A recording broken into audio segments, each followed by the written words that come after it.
In this lecture, I will provide a brief introduction about UI health and value-based care.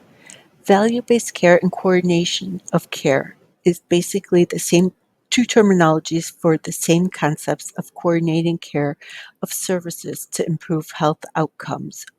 And health information organizations, as discussed in the introduction video, is about how a given health system works, in this case, UI Health, and how it collaborates with its partners. It may be Northwestern and Rush University, among other hospitals in the local area.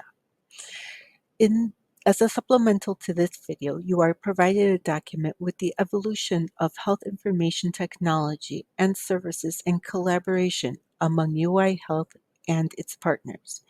As you work on this week's activities, consider the evolution of health information technology and what is the potential level of interoperability and how the collaboration among these different hospital systems may occur. You should consider, based on what we know, where interoperability should be among hospital systems and where it potentially is now based on what you're learning throughout the course. If you have any further questions about this week's activities, feel free to contact me. Thank you.